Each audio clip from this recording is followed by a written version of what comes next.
pada acara penting ini. Saksikanlah, simaklah sampai habis supaya tidak ketinggalan informasi penting dalam kehidupannya ya. Oke, silakan saksikan.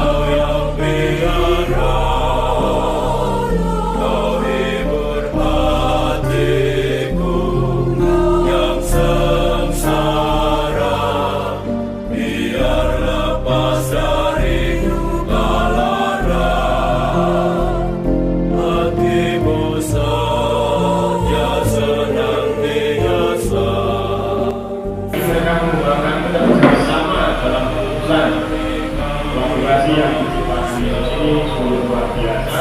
Mereka dapat menikmatinya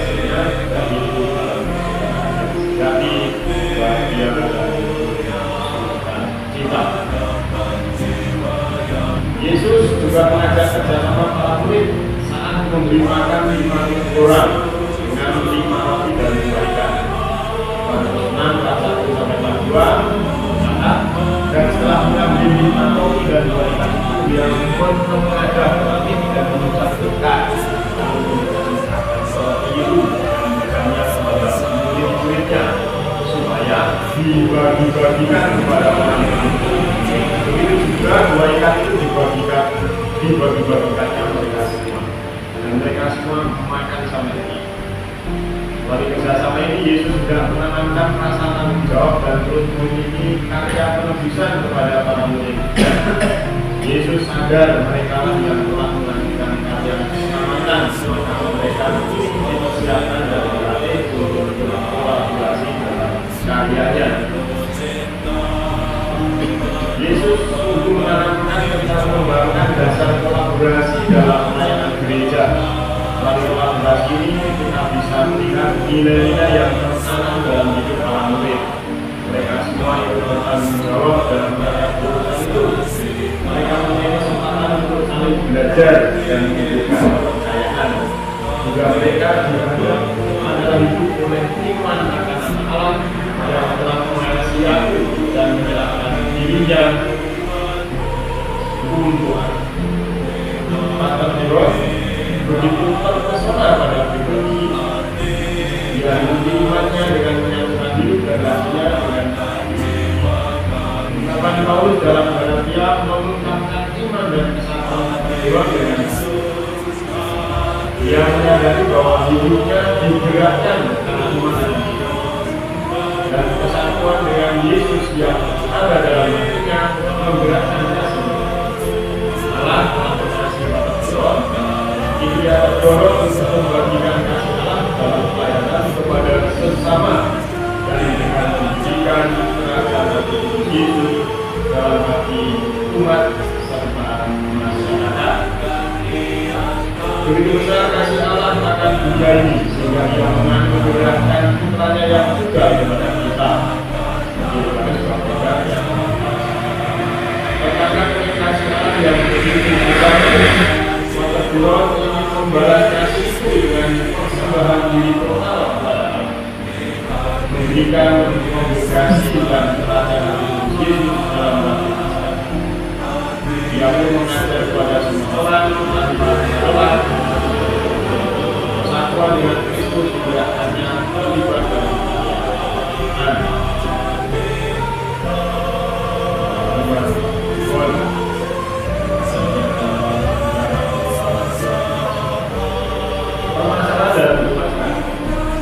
Dewa bukan hanya berkarya untuk pengembangan iman dan pelayanan sakramental saja. Dia mengajak para imam dalam paroki untuk keluar dari sakristi dan menjumpai umat dalam kehidupan sehari-hari. Perjumpaan dengan mereka dalam masyarakat membuat kita sadar dan tahu persis kehidupan dan tantangan serta kesulitan mereka. Pastor Dewa dengan sendiri pun melakukan analisa sosial dan menemukan permasalahan yang ada di masyarakat. Dia menemukan masalah sosial, yakni kesejahteraan buruh dan masalah pendidikan anak muda. Dia berusaha menanggapi kebutuhan ini dalam karya pastoralnya. yang mengembangkan kolaborasi bekerja sama dengan semua orang yang baik. Itu sungguh luar biasa dan membanggakan.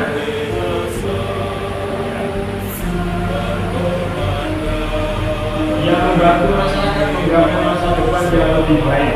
Dukungan masyarakat di berbagai daerah melalui Pak Dewan untuk menanggapi dan memenuhi kebutuhan ini, yang membuka pintu komunikasi untuk karya sisi di berbagai negara. Pak Dewan menyadari bahwa semua orang itu sama martabatnya di hadapan Allah. Tuhan tidak pernah membedakan orang.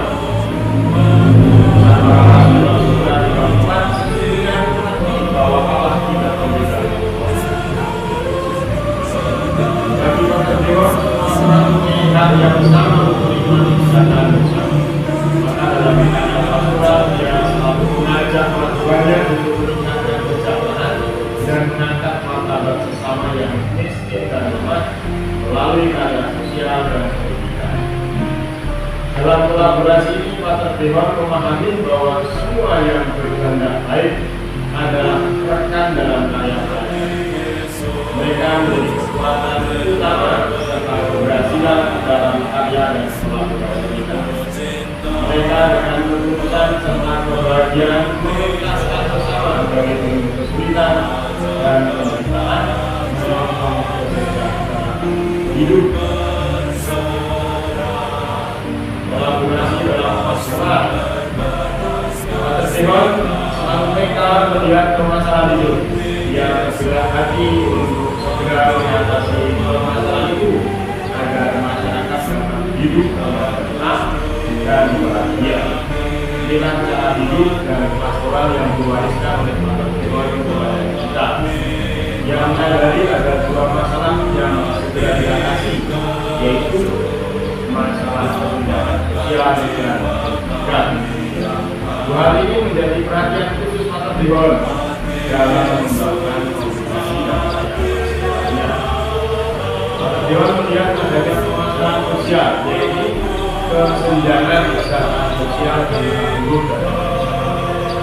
Kesenjangan ini hanya bisa diatasi dengan menghadirkan dan memberikan keadilan bagi Pak Dewan memahami bahwa kesenjangan sosial antara buruh dan pengusaha ini melibatkan kedua belah pihak. Keduanya pasti terlibat. Ada hubungan keluarga dan dijembatani dan kita ditanamkan. Karena itu, Dewan mendekati kedua pihak dan mendiskusikan tentang masalah yang perlu dilakukan selanjutnya di berbagai untuk mengentaskan buruh dan kemiskinan. Dewan menggait para pengusaha untuk berkolaborasi dan berpartisipasi dalam karya ini. Dia mengumpulkan para pengusaha yaitu Harmel dan kawan. Mereka sering berdiskusi, mengadakan seminar dan menjadi sahabat. Pak Dewan mengajak mereka untuk menaikkan serta memperhatikan tingkat kesejahteraan karyawan agar mereka bahagia, semangat dalam bekerja, lebih produktif serta menjadi bagian besar dari hidup. Pak Dewan juga bergerak mendampingi karyawan supaya lebih bersemangat dalam bekerja. Harapannya mereka memiliki dedikasi yang tinggi dan semangat bekerja. Dengan demikian mereka dapat menaikkan produktivitas yang memberi keuntungan atau nilai tambah. Melalui keuntungan yang diperoleh ini, mereka juga akan mendapatkan bonus pekerjaan Dewan meningkatkan keberhasilan dan bantuan melalui pendidikan yang baik dan layak, dapat mempersiapkan kehidupan yang baik. Pak Dewan menarik perhatian yang besar untuk pendidikan demi meningkatkan kehidupan dan usaha masyarakat melalui komunikasi. Karya pendidikan bagi Pak Dewan menjadi kelembagaan yang merepresentasikan masyarakat dan kehidupan yang baik, melatih manusia berpikir dan berupaya mengembangkan kehidupan kita. Sama dengan semua yang baik dan bahagia.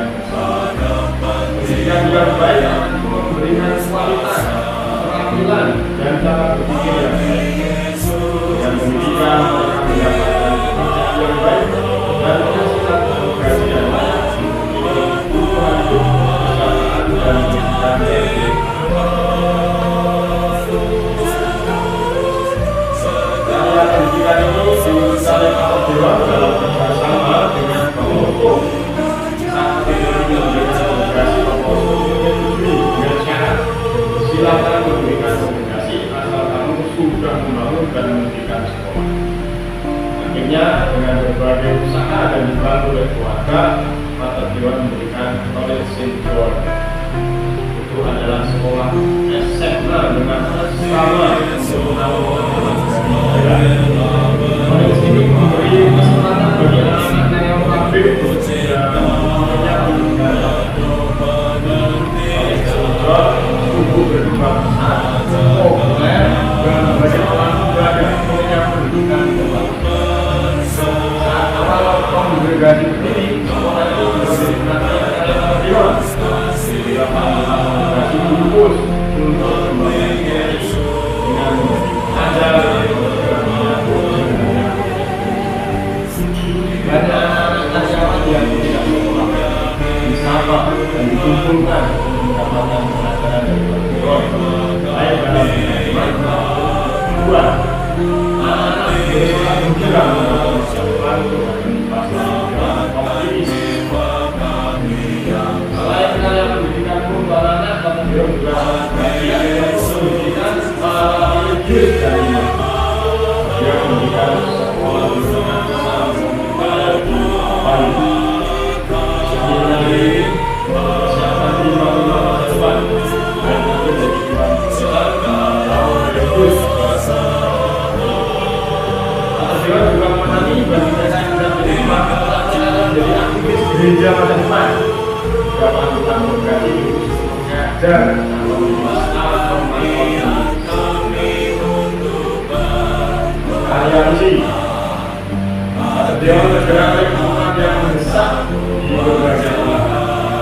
Banyak orang belum mengenal pribadi Yesus dan seluruh dunia dengan meskipun anggotanya masih sedikit, Pater Dewa melakukan karya misi berada melalui karya misi jangkauan wilayah yang makin luas. Kongregasi dapat tumbuh dan berkembang dan kita bersyukur bahwa Dewa pelajaran ini orang banyak orang mendapatkan pelayanan dan makin terlibat dalam pelayanan. Dimana menyelesaikan karya misi juga sudah menjadi pribadi kita semua.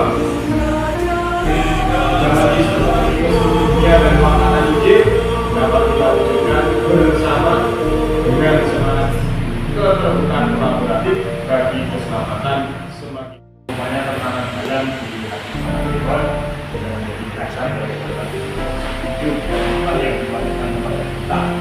Sehingga juga sedikit banyak kita sebagai SY juga ada bagian dalam mengikuti iman akan buku yang sekarang ini bukan lagi buku murni tentang iman, karena kita bisa belajar dari masing-masing. Selain kita sebagai orang religius, sebagai seorang iman, yang pasti juga ya secara konkret lah ditempatkan atau dihidup oleh kita. Kalau kita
ini di Barito lalu nanti ya saya undang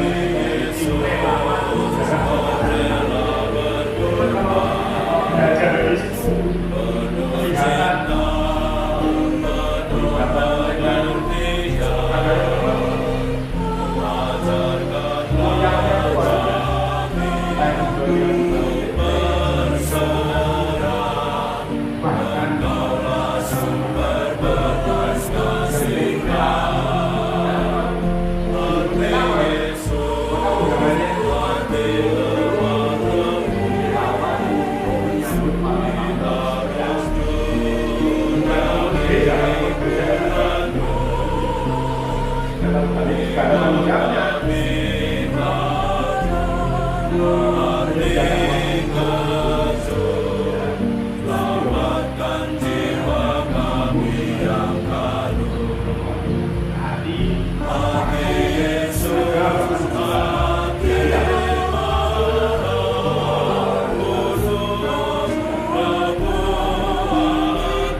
jika saya terlihat sebagai situasi sebenarnya yang tidak sengaja tetapi itu mengantarkan kepada saya dalam situasi drama menjaga hidup saya meskipun kecil itu berkat bagi sama sehingga waktu di Komponen itu tapi dari stasi satu ke yang lainnya kalau ada anak yang putus sekolah itu kami ambil dan dibawa ke asrama lalu disekolahkan di SMP dan memang tidak dan mendidik anak di asrama yang belum bisa baca tulis tapi juga simbol.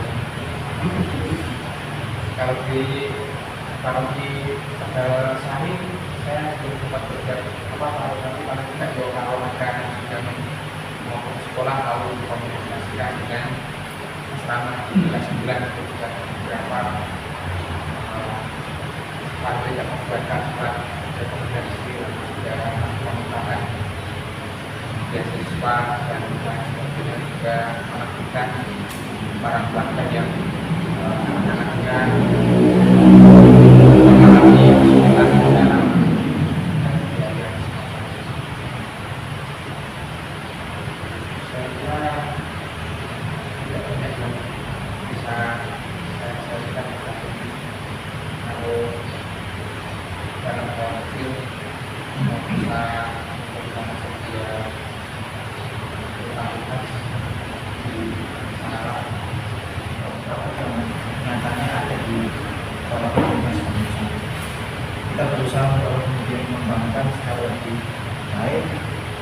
kerjasama yang baik tentang supaya maju dalam banyak hal masalah yang sebagainya. Tapi ternyata kita banyak yang punya penonton dan pengkritik. Tapi ketika dituntut khusus untuk menjadi bagian dalam proses pengembangan pastoral, kadang-kadang malah justru tidak mau dan bahkan tapi mengalami dinamika yang ada di situ, saya merasa bahwa bagaimanapun tidak harus optimis dalam mencapai visi dan misi dalam sebuah organisasi. Paling tidak sudah ada tujuan yang sudah dicapai, walaupun tujuan itu kadang-kadang kita harus siap-siap katakan bahwa mungkin hanya sekian saja yang dimaksud. Tapi paling tidak ada sebuah wacana yang sudah diputuskan dan tidak mau kita yang mau terus mau walaupun dalam proses pengembangan tidak berani mesti jalan. Lalu kemudian kalau dihadapkan dengan dua pertanyaan yang demikian ini, saya juga masih belum banyak pengalaman. Apalagi kalau kemudian dikaitkan dengan profil yang kita di PKL. Saya juga baru bekerja menjadi seorang imam di paroki di komunitas barusan. Kaitannya dengan pendidikan atau hal yang lain masih sangat ini. Tapi paling tidak kalau ada anak yang mau kemudian mau sekolah dan sebagainya, ada semacam pembukaan walaupun barangkali hanya cara-caranya kembali satu kepada soal yang namanya. Tapi pengenalan akan kalian komunikasi paling tidak ketika ada yang bertanya sebagainya itu penjelasan kita. Itu saja pengalaman dari saya. Terima kasih Mama Indi. Melakukan saya mendasari sharing saya itu seperti seorang yang sedang studi sebagai Fathertalk. Kolaborasi macam apa yang saya buat, sebenarnya kolaborasi yang saya buat itu baru sebatas mencari jejaring, belajar bagaimana saya membuat fondasi sehingga nanti saya sampai pada kebutuhan seperti apa yang kolaborasi sekarang butuhkan sehingga saya itu bisa masuk ke sana.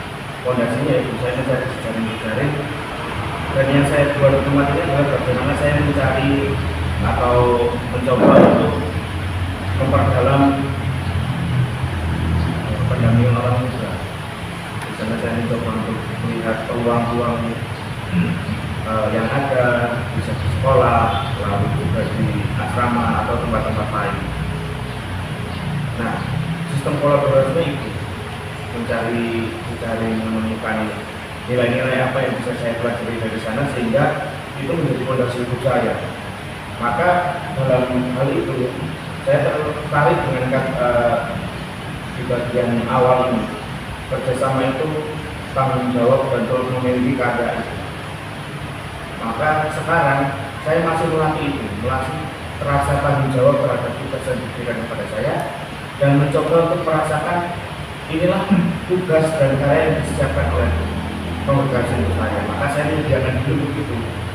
Maka yang saya hidupi itu sejak novis yang masih saya ingat sampai sekarang itu dulu kata-kata Romo Paulus tentang Evangelio, di mana saya tidak hanya siap sedia yang 4 tahun berangkat, tapi benar-benar menyiapkan diri dan siap untuk lulus. Maka butuh mencari jejaring itu, mencari peluang-peluang, mencari kesempatan, melihat apa yang bisa dibuat seperti itu.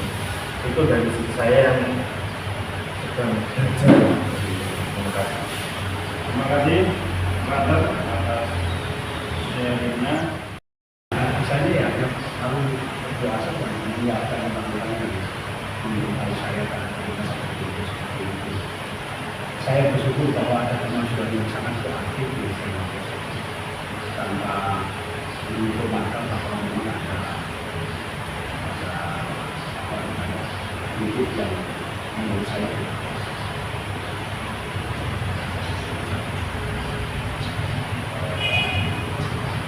tapi sungguh suatu kolaborasi itu sesuatu yang sulit. Kalau partisipasi aja, apa lah seperti teman saya minta uang untuk pembahasan, kasih tapi mungkin percaya dan aku bukan itu.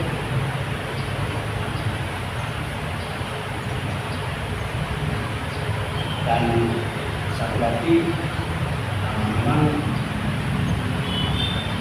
ketika di BOS, itulah pertama kali saya minta duit. Sebelum saat itu belum pernah saya minta. Kalau dikasih saya minta, tapi minta. Ketika saya di toko ngomong nah, gue kalau mengenai dua aku 30 juta, ada ke kapel 100 juta. Nah, waktu itulah pertama kali saya ngomong, apakah kamu bisa memberikan kepada saya. Tapi akhirnya ya ada kapelnya, mari belas. Tapi saya paling nanti minta untuk sendiri itu, saya nggak minta besar. Kemarin waktu di Medan, itu saya nggak tahu, nggak muncul duitnya saya.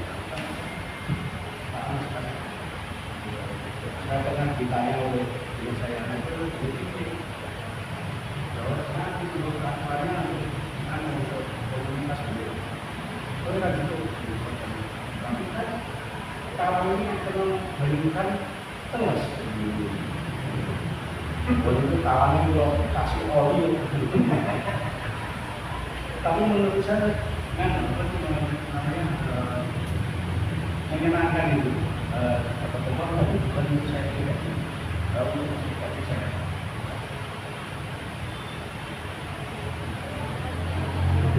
Itu saja namanya.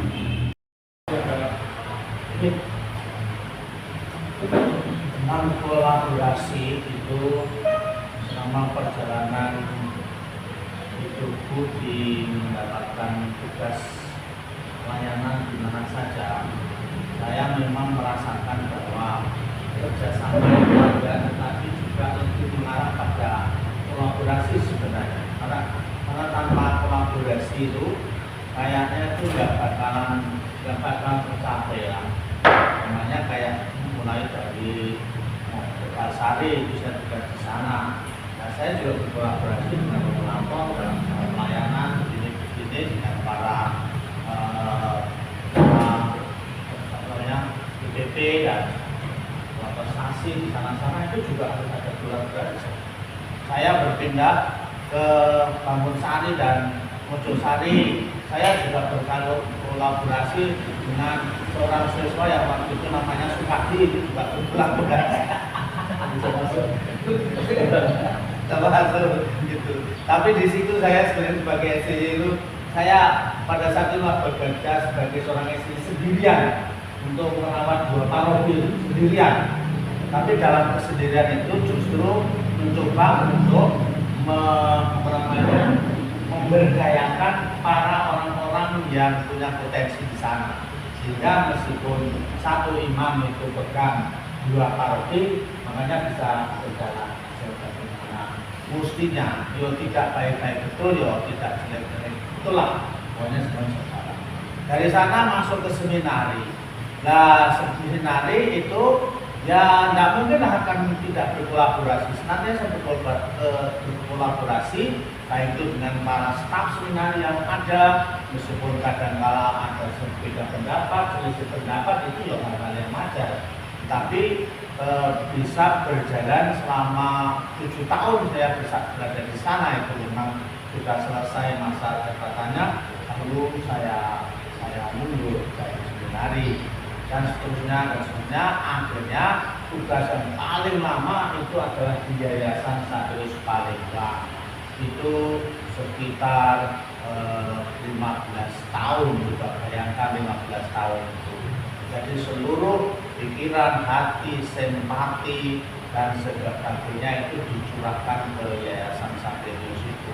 Dan saya selama di Yayasan itu memang mencoba untuk berkolaborasi dengan menciptakan semacam repelita 5 tahunan.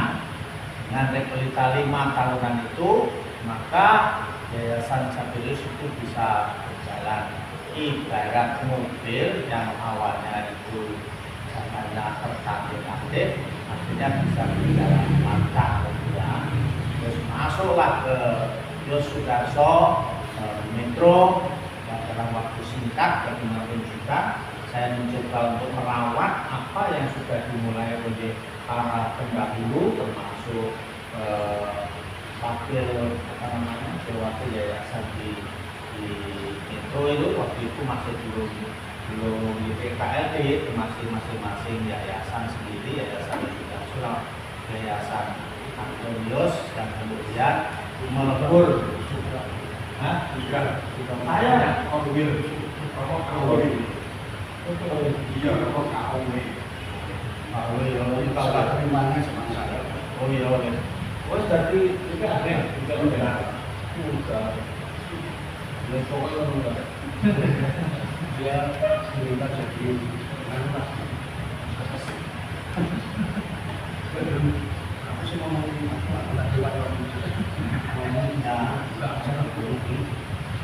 Saya dan akhirnya saya masuk ke paroki periode pertama di sini, lalu perhatiannya semua. Tadi pagi sudah dinyanyiin oleh anak-anak TK di sini. Tidak terasa bahwa sudah 59, sudah overset. Baru. Overset. Biasanya saya merayakan ulang tahun dengan ibu saya karena lahirnya bareng, bukan bareng.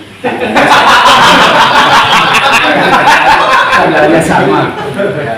Dalam 59 tahun ini tentu banyak hal yang saya syukuri, tetapi juga yang saya sesali juga. Ya, doakan saja supaya saya bisa tetap menjadi pembimbing. Itu saja. Dan hadir di sini ketua atau pengurus KAD Blitam kemarin dalam bincang-bincang Romo Pus itu juga akan mendampingi para teman-teman KAD Blitam, maka juga kita mengundang dalam diam. Karena sebenarnya yang saya undang itu 15, itu yang tidak kelihatan itu yang kelihatan hanya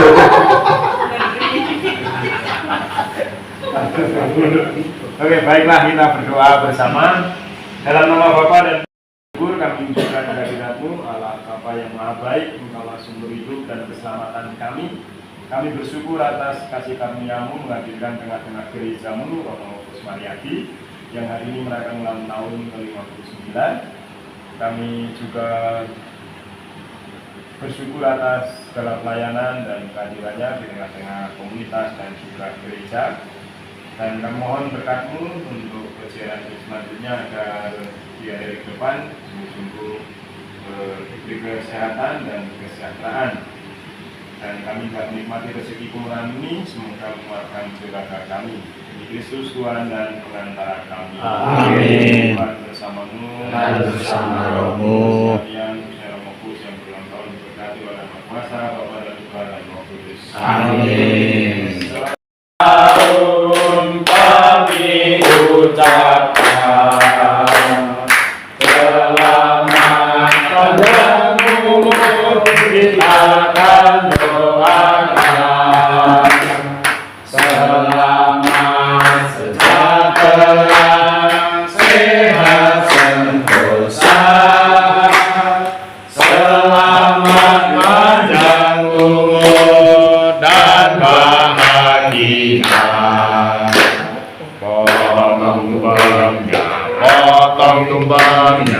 Potong tumbangnya sekarang juga, sekarang juga, sekarang juga. Makan sendiri, makan sendiri, makan sendiri tumpengnya itu makan sendiri. Kingkungnya nanti beleh dewe.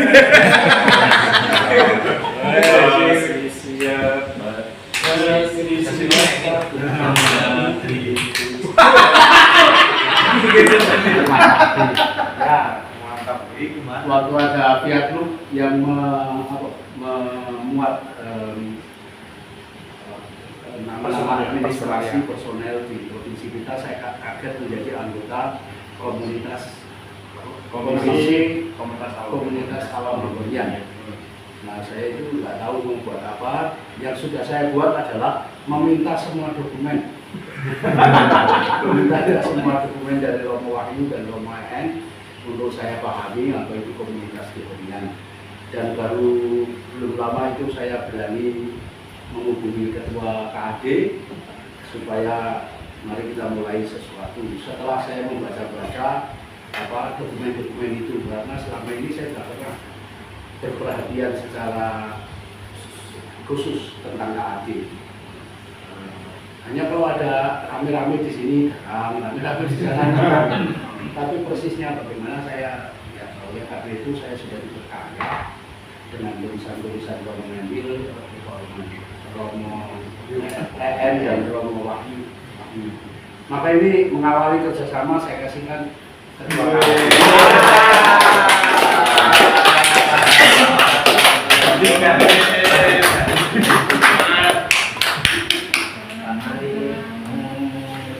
Makan. Makan.